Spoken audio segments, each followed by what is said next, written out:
Welcome to the new world headquarters of ProLiteracy.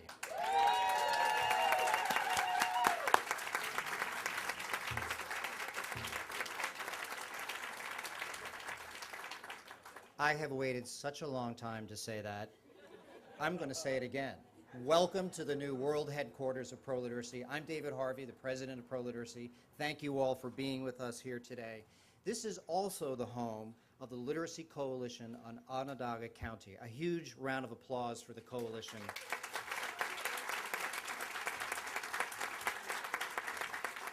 Thank you all for being here for what is really an historic moment in our 50-year history. Your special guests, your donors, your board members, our wonderful staff members, elected officials, friends, we owe you a huge debt of gratitude for supporting this move that we've made to the Near West Side at every step of the way. Thank you. A huge round of applause for you.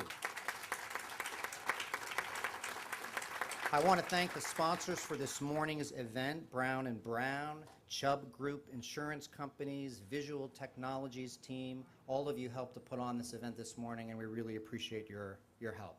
Now, very, very importantly, for those of you who are tweeters, we have a Twitter board set up in our new conference room. So for those of you who are tweeting, use the hashtag literacy and your tweet will appear on the tweet board. Ruth Colvin, our co-founder, founder of Literacy Volunteers of America, Dr. Bob Laubach, founder of New Readers Press, thank you for your leadership, vision, tenacity, and support of this move. Well, on behalf of the Board of Directors, it gives me great pleasure to announce new programs that honor the founders of ProLiteracy. And I'd like to start off in honor of Ruth Johnson Colvin. ProLiteracy has established the Ruth J. Colvin Center for Innovation and Excellence in Adult Literacy with a lead gift from Amini Audi, a close family friend to Ruth and Bob Colvin, and a longtime supporter of the adult literacy cause. Amini is with us today. Thank you very much.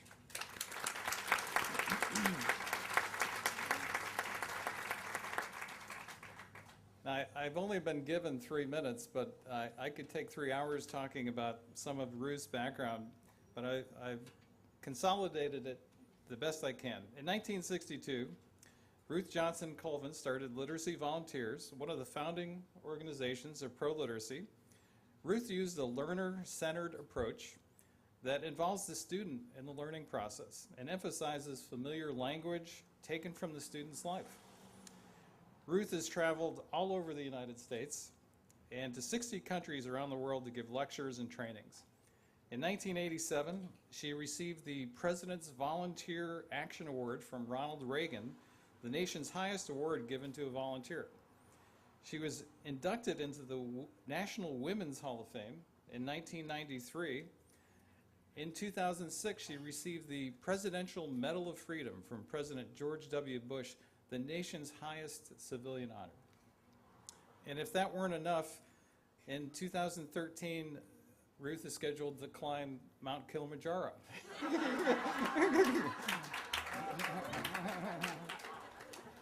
Now, I made that last part up, but it wouldn't surprise me if it were true. It's such a treat to be here today to see this vision, which I remember as a twinkle in a number of people's eyes several years ago, turn into reality. I don't know that all of you have had a chance yet to see much of the building. I know that's to come this afternoon, but it's an inspiring, creative, organic space that I think will help motivate all the people who work in support of this important cause and who spend a lot of time in this space, as well as learners who come and join with us and partner organizations that we increasingly are working with in support of this cause. So what a delight to be here today and see this after so many years' vision come to reality.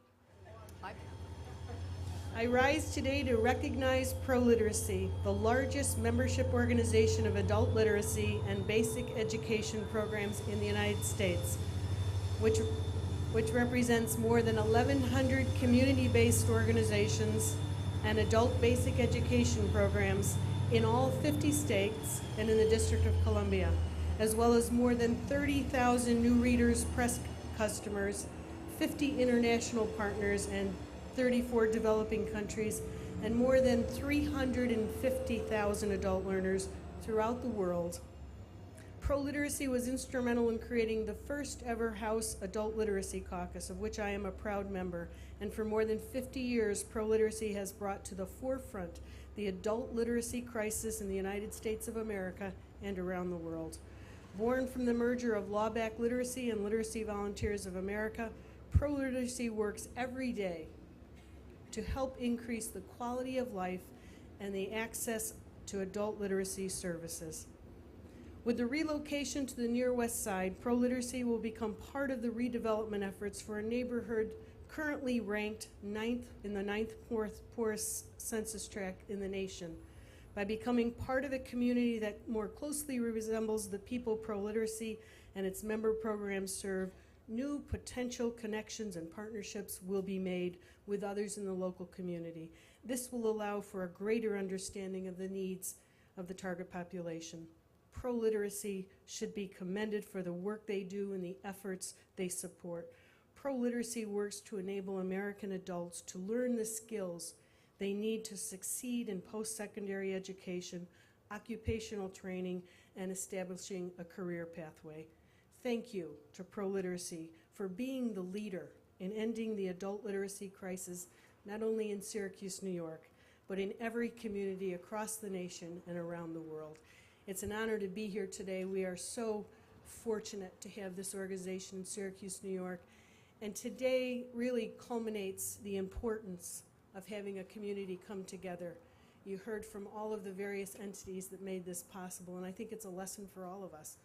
Unless we work together and we get all sectors of society together, we can't accomplish as much as can be when we work together. To celebrate a visionary decision by Dave Harvey and the Board of Directors of ProLiteracy, to recognize the culture of community engagement, which seems to me to be genetically hardwired into this staff that you have here in Syracuse.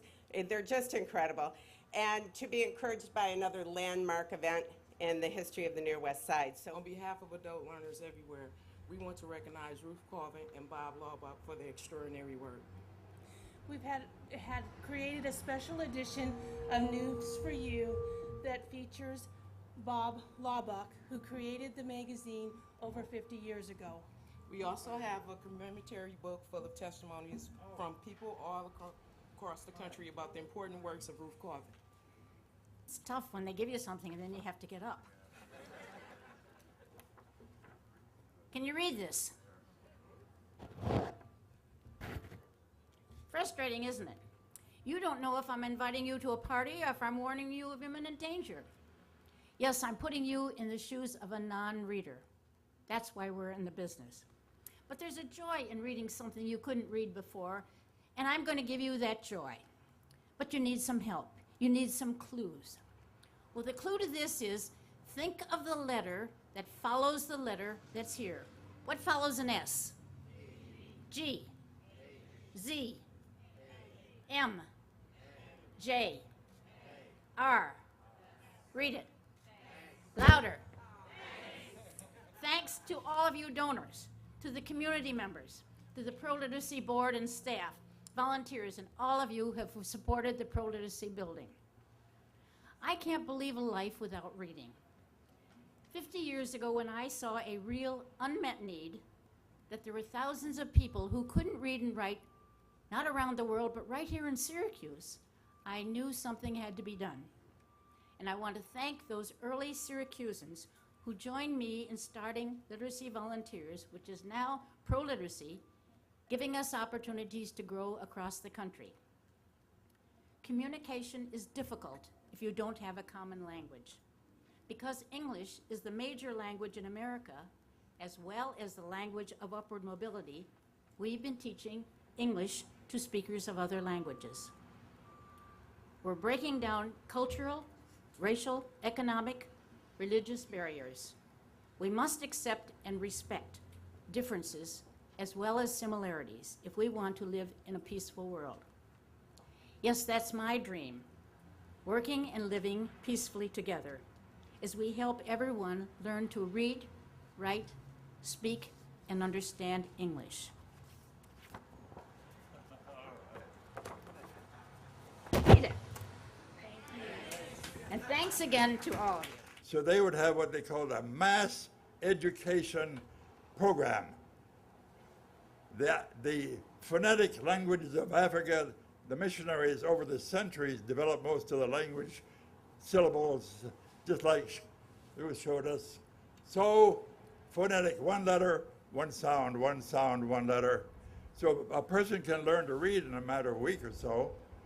Thousands of people learn to read, but then a year later, somebody will go back and say, well, nobody's reading.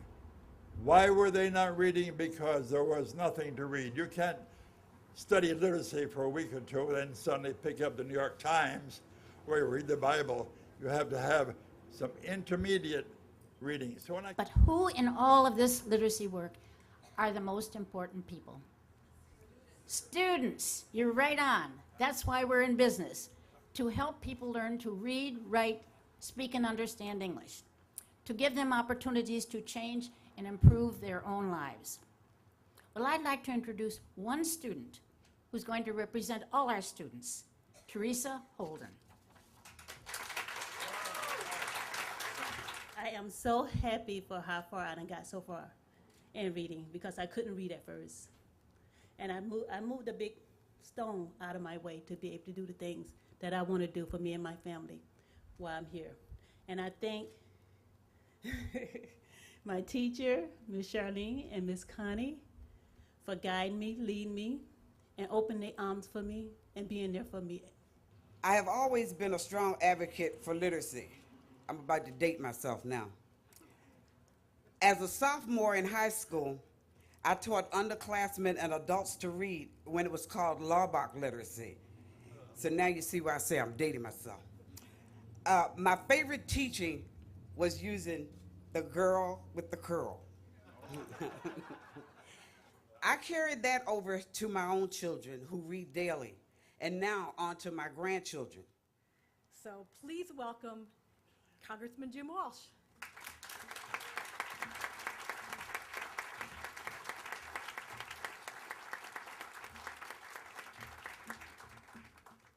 Thank you, Jenny. Good afternoon, everyone. It is afternoon now, I think. Thank you for including me in this program. I'm delighted to be here. Secretary Perales, welcome to Syracuse. Senator DeFrancisco and Valesky. Friends of literacy, Calvin family, Laubach family, and neighbors. I'd like to thank Jenny for her many years of public service, not only for me, but for Congressman Wortley before me and Congressman Hamilton Fish before him. She goes back a long, long way. She continues to do it. And Jenny, you look great, by the way. To David Harvey, thank you for coming to Syracuse. I remember meeting David in Washington before I retired and before he had come here. And after meeting him, I noted that energy that he has. I said, this guy is either going to be very frustrated or he's going to be very successful. And I'm delighted to say, David, you've been very successful, as has Laubach in his pro-literacy. To Chancellor Cantor and Marilyn Higgins, thank you for focusing the resources and the depth and breadth of Syracuse University on this neighborhood. You've recognized that government can only do so much, and the private sector and the non-governmental sector has to do its part also. So thank you for your leadership.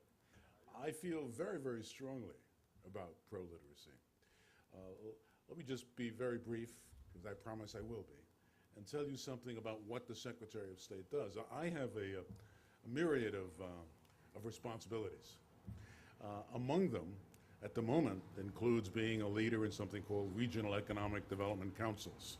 And this is an effort to get, from the bottom up, the sense of communities of what it is that they want to do in order to improve the economic situation in their communities. And we've divided the state up into 10 places. And of course, Central New York is one of those regions. But beyond my having some overall responsibility for reviewing regional economic development plans. Among my many other hats, I run what is the remnants of the anti-poverty program, which is called the Community Services Block Grant. The governor also asked me to develop something else, which is called the Office for New Americans, because at this point, 1 out of 4 New Yorkers of working age was born in another country. As many people through history have been looking for the fountain of youth. And I found it today. With Ruth and Bob. Just teach people to read. That's it. Thank you. Especially to all the communications professionals out there. As I've been listening to the program today and reading the placards that have adorned the scenery here this morning, it strikes me that the slogan of ProLiteracy, turning pages, changing lives, is probably one of the most appropriate slogans I think I've ever heard. So to each and every one of you who is here today and those who could not be here today, who have helped turn a page or many pages, the lives that you have changed are countless. And together we'll continue to change many, many lives here in our community and around the world. Thank you. I would like to say,